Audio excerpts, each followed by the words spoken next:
What's up guys, Carbonite here.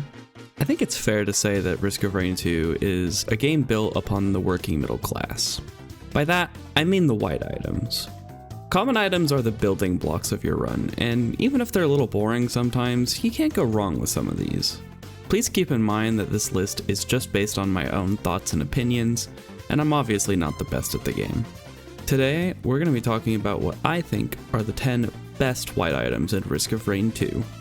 Let's get started. Number 10, Crowbar. Deal 75% more damage to enemies above 90% health. Crowbar is one of a few items I consider to be raw damage items, the others being Focus Crystal, Armor Piercing Rounds, Delicate Watch, and Lens Maker's Glasses. Of those 5 items, Crowbar is probably the trickiest to use effectively as it requires the enemy you are attacking to be above 90% HP to deal the extra damage. However, if you are willing to work around that, Crowbar can help give you a pretty big head start on enemies. It tends to work best with burst damage survivors like Loader, Artificer, or Railgunner, as they have very powerful burst damage that can make excellent use of that bonus damage on the first hit. Stacking Crowbar can even make some survivors one-hit KO machines, Railgunner in particular. Even without a good burst attack though, Crowbar can still help chunk away the first 10% of HP from an enemy a little faster and is a pretty good white item overall. Number 9, Bundle of Fireworks. Activating an interactable launches 8 fireworks that deal 300% base damage. I personally really like this item. If you do the math, one stack of fireworks will deal 2400% damage by itself, and each stack after that adds 4 more fireworks, or 1200% more damage. It does require you to interact with something in order to trigger the fireworks, which makes it less helpful while charging teleporters and on the moon. That said, fireworks are really helpful while looting a stage because they generally do a pretty good job clearing out small fry enemies like wisps and blind pests while you're trying to get more items. Additionally, if you're lucky enough to find a remote caffeinator, fireworks become one of the best items you can find, as buying the drinks from Caffeinator counts as interacting, which spawns tons of fireworks. Fireworks are also affected by Pocket ICBM, which takes the original 8 fireworks from one stack and turns it into 24. Yeah, fireworks have the potential to be completely insane. Even without these synergies though, it does good damage by itself and is definitely worth picking up. Number 8, Repulsion Armor Plate. Reduce all incoming damage by 5, cannot be reduced below 1. This placement might confuse some of you, but let me explain why I think this item is actually really helpful. The flat damage reduction obviously doesn't scale very well, but Repulsion Armor Plate is invaluable against multi-hit attacks and damage over time effects. Wisps, Clay Templars, and Lunar Wisps are much less threatening when you have a couple of armor plates. Let's put it this way, say that you're about to get shot by a Lunar Wisp. Not a good situation to be in. Each shot does 30 damage and the Wisp fires 40 shots per attack. Without armor, that's 1200 damage. Yikes. But with 2 armor plates, that goes down to 800, and with 3, that's down to 600, which is much more bearable. Armor plates are also helpful against burns and bleeds, which become significantly less dangerous with a few plates. Is it going to save you from a brass contraption or wandering vagrant? No. But it will save you from some other very dangerous enemies, so I think it deserves a place on this list. Number 7, Tougher Times. 15% chance to block incoming damage, unaffected by luck. Tougher Times is an iconic item from Risk of Rain, and for good reason. They even made a plushie out of it. Just one of these little teddy bears will reduce the overall damage you take throughout your run and can be really clutch if you get lucky taking a big hit of damage. You should really only stack Tougher Times up to a certain point, as each stack gives less chance to block than the last. Still, a few stacks of Tougher Times can really help out. The problem is that it is based on chance and is not affected by luck. The part about being unaffected by luck is both good and bad, as it means Tougher Times does not benefit from 57 Leaf Clover, one of the best items in the game, but it also isn't hurt by Purity, which reduces your luck. That said, the fact that you don't know if Tougher Times will save you makes it really hard to rely on, but nice for reducing the overall damage you take during a run. It can also be turned into Safer Spaces, the void counterpart of Tougher Times, which makes it very useful in that context. Tougher Times offers some nice damage reduction, but it isn't dependable, which keeps it from being higher on the list. Number 6, Gasoline. Killing an enemy ignites all enemies within 12 meters for 150% base damage. Additionally, enemies burn for 150% base damage. Gasoline provides some really helpful crowd control and stacks incredibly well.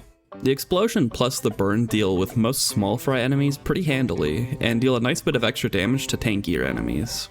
Stacking Gasoline increases both the radius of the explosion and the amount of damage the burn inflicts, so each stack of Gasoline is more useful than the last.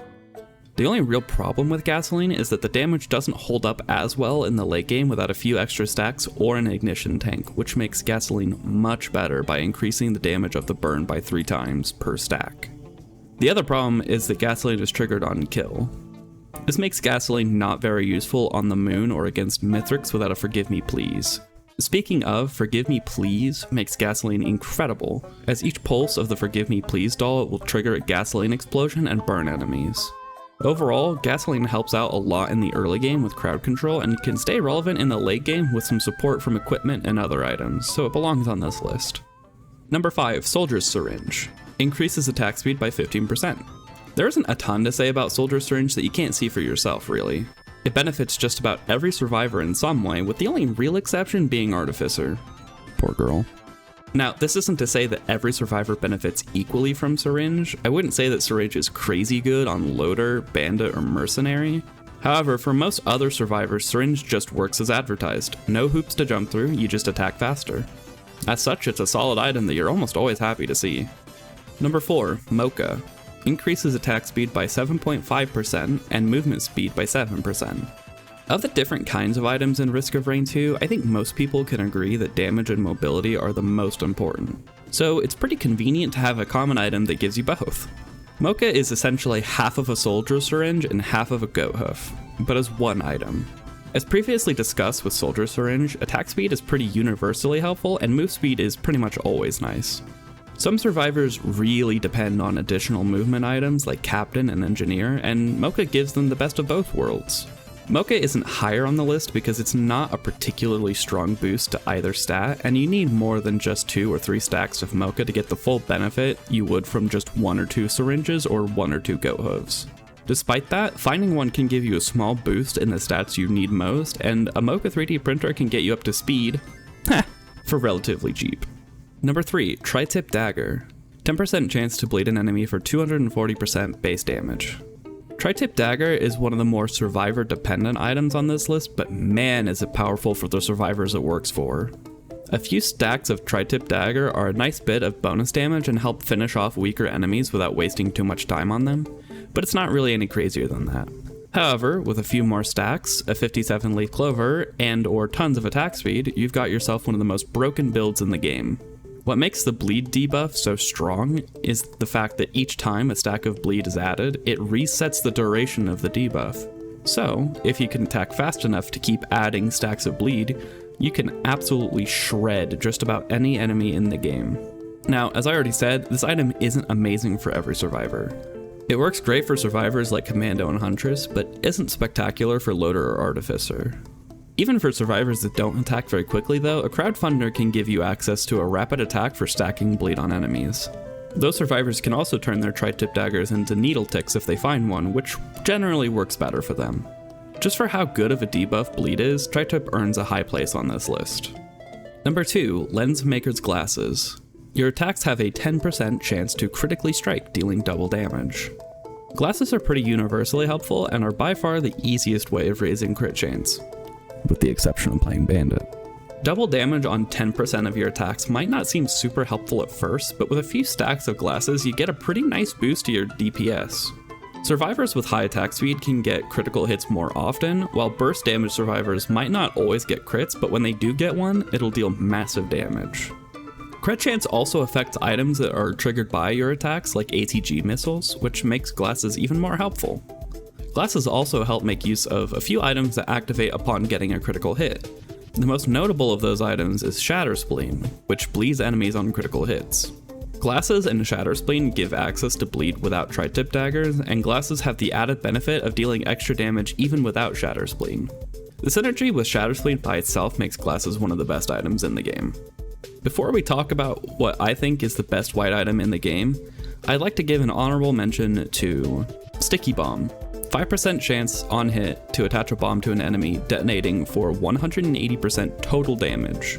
I think Sticky Bomb deserves an honorable mention just because it adds a nice bit of damage to any build, and can really benefit burst damage survivors with a few stacks and some good luck.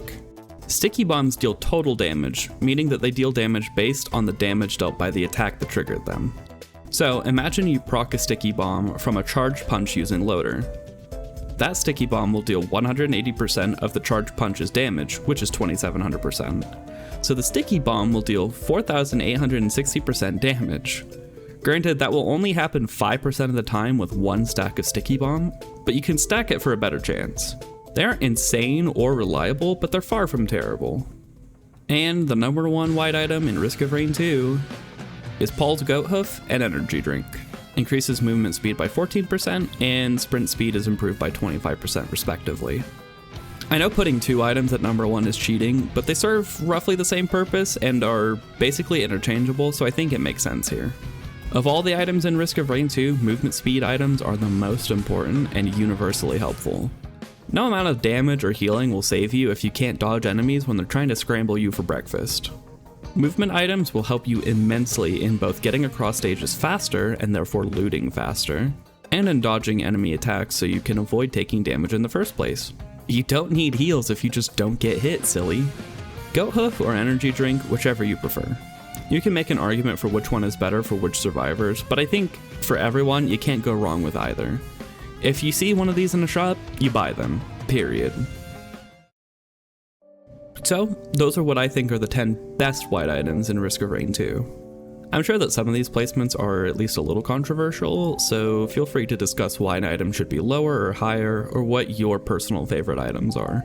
Items in Risk of Rain are inherently situational, which I think is partly why the game is so fun.